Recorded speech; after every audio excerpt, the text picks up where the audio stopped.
నల్గొండ జిల్లా తిరుమలగిరి సాగర్ మండలం కొంపెల్లి గ్రామ ఉప సర్పంచ్ గాలి నరేందర్ రెడ్డి గారు మనతో ఉన్నారు.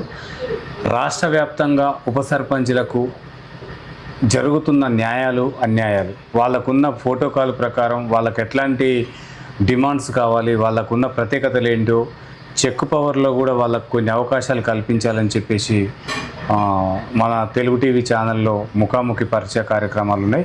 అసలు ఏం చెప్తారు, వాళ్ళ డిమాండ్స్ ఏంటో వారిని అడిగి తెలుసుకునే ప్రయత్నం చేద్దాం. నమస్తే అండి. సార్, ఎట్లా ఉంది ఇక్కడ మీరు ఉప సర్పంచ్గా గెలిచారు? ఈ గ్రామంలో మీరు ఎన్నో వార్డు నుంచి గెలిచారు? ఆ వార్డు డెవలప్మెంట్ కోసం మేము దగ్గర ఉన్న ప్రత్యేక ప్రణాళిక ఏముంది సార్? మేము కొంపెల్లి గ్రామం నుంచి మాట్లాడుతున్నాము. కొంపెల్లి గ్రామ ఉప సర్పంచ్ గాలి నరేందర్ రెడ్డి. మేము కొంపెల్లిలో 2వ వార్డు నుంచి కాంగ్రెస్ పార్టీ నుంచి పోటీ చేయడం జరిగింది. 2వ వార్డు నుంచి గెలిచి నన్ను ఉప సర్పంచ్గా తీసుకెళ్లారు. అక్కడ నుంచి గ్రామం కానీ కొంపెల్లి కానీ అదేవిధంగా ఈ వార్డు సమస్యలు కానీ పోరాడి మంచిగా చేయడం కోసం మేము నాకు కృషి ప్రకారం చేస్తున్నాను. మంచిగానే చేయడానికి స్వశక్తితో ప్రార్థిస్తున్నాను. ఓకే సార్, ఉప సర్పంచ్లకు రాష్ట్ర వ్యాప్తంగా ఉప సర్పంచ్లకు ఉన్న డిమాండ్స్ ఏంటి? మీకు ఏమేమి కావాలని మీరు ప్రభుత్వం పైన డిమాండ్ చేస్తున్నారు సార్? మాకు ముఖ్యంగా కావాల్సిన డిమాండ్స్ ఏంటంటే శిలాపలకాల పైన మా యొక్క పేరు, ఉప సర్పంచ్ యొక్క పేరులో ఒకటి, అదేవిధంగా గౌరవ వేతనం. ఎక్కడ ఏ పని చేసినా కూడా ఉప సర్పంచ్ అనే గుర్తింపు ఎక్కడ కూడా లేదు. ఎక్కడ కూడా ఏ శిలాపలక పేరు చూసినా కూడా ఓన్లీ సర్పంచ్ది ఒకటే వస్తున్నది. ఉప సర్పంచ్ వార్డు సభ్యులు లేనిది ఎట్లా అవుతుంది? అది ఒక మా ప్రత్యేక డిమాండ్ అండి ఇది. అదేవిధంగా ఉప సర్పంచ్కి ఎలాగైతే వేతనాలు ఇస్తున్నారో ఉప సర్పంచ్కి కూడా అలాగే ఇవ్వాలని గవర్నమెంట్ కోరుకుంటున్నాము మేము. సార్, మీ సమస్యల పైన ఎప్పుడైనా మీ ఎమ్మెల్యే గారికి కానీ, ఇక్కడున్న ఎంపీ గారికి కానీ, మంత్రి గారికి కానీ ఏమన్నా వినతి పత్రాలు సమర్పించారా? సమర్పించాం సార్. ఈ ఉప సర్పంచ్ గురించి మేము ఇప్పుడు ఏవైతే డిమాండ్స్ ఉన్నాయో వీటి గురించి కూడా ఎమ్మెల్యే గారి దృష్టికి కూడా తీసుకెళ్ళాము. మాకు ఈ గౌరవ వేతనం గురించి, శిలాపలకాల గురించి, వీటి మీద ఉప సర్పంచ్ల పేరు రావాలని కూడా మేము ఎమ్మెల్యే గారి దృష్టికి తీసుకెళ్ళాము. ఎమ్మెల్యే గారు కూడా సానుకూలంగానే మాకు అనుకుని చెప్పాడు. దాన్ని మేము ఎంతకాడికైనా పోరాడి చేపిస్తామని మాకు ఇచ్చాడు. సార్, ఉప సర్పంచ్లకు సర్పంచ్కు చెక్ పవర్ జాయింట్ చేయడంతో లాభాలు ఏంటంటారు? అంటే మీకు అట్లా చేసే ఉపయోగాలు ఏముంటాయి? మీకు లాభాలు ఉంటాయా? ఆ యొక్క ఫండ్ అయితే ఏదైతే ఉందో దుర్వినియోగం కాకుండా మేము ఇద్దరం కలిసి మంచిగా చేయడం కోసం చాలా మంచిగా ఉంది. ఇది ఇలాగనే ఉంటే ఇంకా మంచిగానే ఉంటుంది. చెక్ పవర్ తీసేయాలని అదో ఇదో తల ఒక మాట అనుకుంటున్నారు, కానీ అది అలా జరిగితే వచ్చిన ఫండ్ మొత్తం దుర్వినియోగం జరుగుతుంది. ఇలా ఉండడమే మంచిదని కోరుకుంటున్నాం. సార్, అంటే గత ప్రభుత్వం బీఆర్ఎస్ ఉన్నప్పుడు ఒక పరిధి మీకు ఆల్రెడీ చెక్ పవర్ ఇచ్చింది. అప్పుడు ఎట్లాంటి అభివృద్ధి జరిగింది సార్? అప్పుడు చాలా మంచి జరిగింది. ఇద్దరు సర్పంచ్ ఉప సర్పంచ్ ఉండడంతో కలిసి చేయడం చాలా ముఖ్యమైన పని. అది ఇద్దరు కలిసి చేస్తేనే ఏ పనైనా సాధ్యం అవుతుంది. సర్పంచ్ ఒక్కడే చేయాలంటే అది అయ్యేది కాదు. అది ఉప సర్పంచ్తో కలుపుకొని పోతేనే ఏ పని చేయడానికైనా అనుకూలంగా ఉంటుంది మనకి. సార్, ఇప్పుడు మీ సర్పంచ్కు మీకున్న అంటే ఎట్లా ఉంది మీ ఇద్దరి మధ్య? మాకు మంచిగానే ఉంది. మాకు ఎలాంటి ఇబ్బంది ఏం లేదు. మేము మంచిగానే చేస్తున్నాము. గ్రామ అభివృద్ధి కోసం మేము తగిన శక్తితో పోరాడుతున్నాము.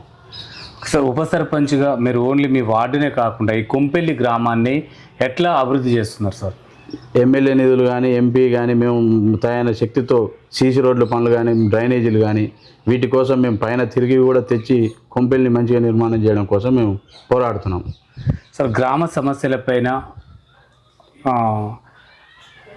గ్రామ సభలు నిర్వహించినప్పుడు ఈ గ్రామ ప్రజల సమస్యలను సర్పంచ్ గారు మీరు కలిసి ఎలా పరిష్కరిస్తారు సార్?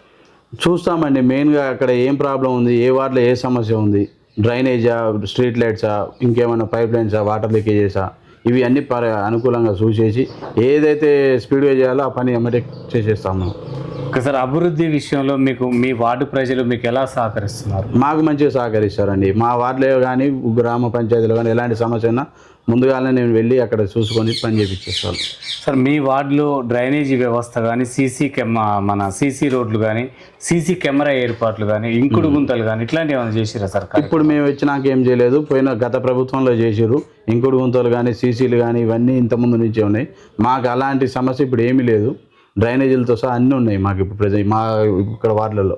సరే, ఈ గ్రామంలో ఇప్పటి వరకు ఇందిరమ్మ ఇండ్లు ఎంతమందికి వచ్చినాయి? ఎంతమంది లబ్ధి చేకూరిందంట? 20 వచ్చినాయి. 20 వస్తే వాళ్ళు ఒక 8 మంది కట్టలేకపోయారు. 12 ఇల్లులు స్టార్ట్ చేయించినాం. 12 ఇల్లులు పూర్తి కావడానికి వచ్చినాయి. 2 ఇల్లులు ఇళ్ళలోకి పోవడం కూడా జరిగింది. ఇంకా మిగతా 10 ఇల్లులు వర్క్ నడుస్తుంది. సార్, ఈ గ్రామంలో కొంతమంది ప్రజలు మా దృష్టికి తీసుకొచ్చారు సార్. కోతులు అవును. కోతులు చాలా ఇబ్బంది పెడుతున్నాయి. ఈ మహిళల్ని తలుపులు తీస్తే ఇళ్లలోకి రావటం, దాడి చేయడం కూడా జరుగుతుంది సార్. వాటిపైన మీరు మీ సర్పంచ్ గారు, మీ పై అధికారులతోటి ఎలా సమస్యను వాటికి కూడా మేము ప్లాన్ చేశాము. కోతులకి తరవడం కోసం ఆ చింపాంజీ డ్రెస్సులు అవి తెప్పించి కొన్ని రోజులు తిప్పాము. కానీ అది కొన్ని రోజులు పోయినట్టు పోయి మళ్ళీ ఇప్పుడు ఈ మధ్య కాలంలోనే మళ్ళీ త్వరగా ఇప్పుడే వస్తున్నాయి. దానికి కూడా మళ్ళీ ఒక ప్లాన్ చేసి దాన్ని కూడా చేసేయాలి మళ్ళీ. గ్రామ ప్రజల అభివృద్ధి కొరకై మీ ఇద్దరు అంటే సర్పంచ్ గారు మీరు ఎలా అభివృద్ధి చేస్తున్నారు? మేము మంచిగానే చేస్తున్నామండి. మేము గ్రామం అభివృద్ధి కావాలంటేనే కదా మేము ఇద్దరం కలిసి ఉంటేనే గ్రామం అభివృద్ధి అవుతుంది. మేము దాని తగ్గ మేము పోరాడి ఎమ్మెల్యే గారి దగ్గర కానీ ఎక్కడైనా కూడా బయట మన గాలివానలు వచ్చి ఇల్లులు పోవడం, రేకులు కూలడం అవి ఇవి జరిగినాయి. ఎమ్మెల్యే గారితో మాట్లాడి అప్పటికప్పుడు తక్షణమే రేకులు ఇప్పించుకున్నాము. పోయిన ప్రతి ఒక్క లబ్ధిదారుకు రేకులు ఇప్పించాము. మేము 400-500 రేకులు తెప్పించుకున్నాం ఎమ్మెల్యే గారి దగ్గర నుంచి. తన సొంత ఖర్చుతో పెట్టి ఎమ్మెల్యే గారు చేపించారు. సార్, ఇక్కడ తిరుమలగిరి సాగర్ మెయిన్ రోడ్డు నుంచి డొక్కలవాయి తండా వరకు రోడ్డు మార్గం కావాలంటున్నారు సార్. దాంట్లో మీ ఊరు కూడా వెళ్తుంది. మరి మీరు ఎమ్మెల్యే గారి దృష్టికి తీసుకెళ్ళామండి. మాకు చాలా ఇబ్బందికరంగా ఉంది ఈ రోడ్లో నడవాలంటే. ఎక్కడ పెట్టిన గుంతలమయం, వర్షాలు అవపడని టైం, అది చాలా ఇబ్బందికరంగా ఉందండి రోడ్డు మాత్రం. ఎమ్మెల్యే గారి దృష్టికి తీసుకెళ్ళాము. టెండర్ వేశారు. కొంచెం చిన్న చిన్న ప్రాబ్లమ్స్ వల్ల ఆ టెండర్ ఆగింది. అతి త్వరలో ఈ రోడ్డు పూర్తి చేయడానికి ఎమ్మెల్యే గారు కృషి చేస్తున్నారు. ఓకే సార్, మీరు కూడా ఒక రైతు కుటుంబం నుంచి వచ్చారు సార్. రైతు అని మాకు తెలుసు. ఇంకోటి ఏంటంటే రైతులకి యూరియా సకాలంలో దొరకట్లేదు. ఆ యాప్ అర్థం కావట్లేదు. మరి సర్పంచ్ గారు మీరు కలిసి ఆ గ్రామ పంచాయతీ నుంచి ఏమన్నా మేము అనుకుంటున్నామండి. ఏది రైతు వేదికలో వీళ్ళకి తెలియని వాళ్ళకి ఏఈఓ మేడంతో ఏఈఓ వాళ్ళతో అలా బుక్ చేయించే పరంగా చేపించాలని మేము అనుకుంటున్నాము, రైతులను అక్కడికి పంపించి. సార్, ఉప సర్పంచ్గా మీరు సాటిస్ఫాక్షన్ ఉన్నారా? ఉన్నామండి. కానీ సాటిస్ఫాక్షన్గా పూర్తిగా ఉండాలంటే మేము మాకు డిమాండ్స్ మాకు కావాలి. అది ఏంటంటే శిలాఫలకం పైన మా పేరు, ఉప సర్పంచ్ల పేరు, అదేవిధంగా గౌరవ వేతనము, ఇలాంటివి మాకు ప్రభుత్వం కల్పిస్తే మేము సాటిస్ఫై ఉంటాం. అంటే ఇప్పుడు లేదంటారా? ఇప్పుడు ప్రస్తుతానికి లేదు. ఎందుకు లేదంటే వీళ్ళు ఇప్పుడు సర్పంచులదే ఉన్నది కదండి. అక్కడ ఉప సర్పంచుల శిలాఫలకం పైన పేరు రావాలి కదా. ఉప సర్పంచ్ కలిసి చేసినప్పుడు ఆ పని ఇద్దరి పేరు రావాలి కదా. దానికోసం మేము ఇంకా సాటిస్ఫై కాలేదు. మాకు కూడా ఇవన్నీ కల్పిస్తే మేము ఇంకా మంచి సాటిస్ఫై ఉంటాం. అయితే అనుకుంటున్నారా? 100% అవుతాయి. ఏం చెప్పాలను మీ వార్డు, 2వ వార్డు ప్రజలకు ఏం చెప్పాలనుకుంటున్నారు? మా వార్డు ప్రజలకు ఎల్లప్పుడూ నేను కృషి చేస్తానని మాట ఇస్తున్నాను. వాళ్ళకి ఆల్రెడీ తెలుసు మేము ఎట్లా చేస్తాను. దానికోసమే నన్ను 3-4 నాకు ఆపోజిట్ చేసినా కూడా నన్ను తన సొంత అన్న తమ్ముడు లెక్కనే గెలిపించుకొని నన్ను ఈ స్టేజ్కి తీసుకొచ్చారు. ఓకే సార్, గాలి నరేందర్ రెడ్డి గారు వార్డు ప్రజలకి కానీ గ్రామ ప్రజలకు కానీ అందుబాటులో ఉంటాడా? ఫోన్కు అందుబాటులో ఉంటాడా? నేను అందుబాటులో ఉంటా, ప్లస్ ఫోన్లో కూడా టచ్లో ఉంటా. అలాంటి ఇబ్బంది ఏమీ ఉండదు. ఏదన్నా ఏ సమస్య ఉన్నా కూడా నేను అందుబాటులో లేపినా కూడా విత్ ఇన్ స్పాట్లో చేపించే టాలెంట్ మాలో ఉంది. సార్, ఫైనల్గా ప్రభుత్వానికి మీరు ఇచ్చే సలహా సూచనలు ఏంటి సార్ మీ అంటే ఉప సర్పంచుల పైన? అది మాకు ఇప్పుడు ఎన్ఆర్ఈజిఎస్ కానీ ఇవి వచ్చే ఫండ్స్లో ఎలాంటి ఫండ్స్ వస్తున్నాయో వాటిలో కూడా మాకు ఉప సర్పంచ్ సైన్ కావాలి. అలా మా సైన్ లేక సర్పంచ్ ఒక్కటే ఉండడం వల్ల అది చాలా ఇబ్బందికరంగా అవుతుంది. ఆ డబ్బు అనేది ఇబ్బందిగా వినియోగం జరుగుతుంది. సో దానికోసం మాకు అందులో కూడా మాకు కల్పించాలని కోరుతున్నాము.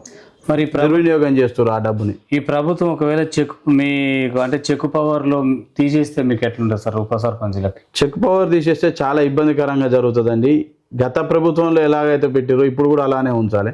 ఎందుకంటే సర్పంచ్ ఉప సర్పంచ్ అనుకొని చేస్తేనే కానీ ఏదైనా మంచి అభివృద్ధి జరుగుతుంది గ్రామంలో. ఒక్కడే నిర్ణయిస్తే అది వేరేలాగా ఉంటుంది. దానికోసమనే చెక్ పవర్ ఎలాగుందో అలాగనే ఉంచాలి. దాన్ని తీయడానికి ఎలా తీసినా కూడా చాలా ఇబ్బందులు పడతాము అన్న ఒక సూచన. ఈ గ్రామానికి విద్యా వైద్యం సకాలంలో అందుతుందండి. మాకు మంచిగా ఉంది. స్కూళ్ళు కానీ మంచిగా ఉంది. వాటర్ సమస్యలు, విద్యుత్ సమస్య ఏం లేదు. విద్యుత్కి మాకు మంచి లైన్మెన్ ఉన్నారు. ఎలాంటి ఏ సమస్య వచ్చినా కూడా క్షణాలలో పరిశీలిస్తారు. అలాంటి ఇబ్బంది అయితే ఏమీ లేదు. సర్పంచ్ సహకారం మీకు అందుతుందా? అందుతుందండి. అందుబాటులో ఉంటాడా? ఉంటారు. Okay sir, thank you sir. ఈ ఉప సర్పంచ్లకు ప్రభుత్వం త్వరలోనే నిర్ణయం తీసుకొని వీళ్ళ డిమాండ్లను పరిష్కరించాలని ఉప సర్పంచ్ గారు చెప్పడం జరుగుతుంది. చూస్తూనే ఉండి మరో వ్యక్తితో మీ ముందుకు వస్తుంది తెలుగు టీవీ ఛానల్.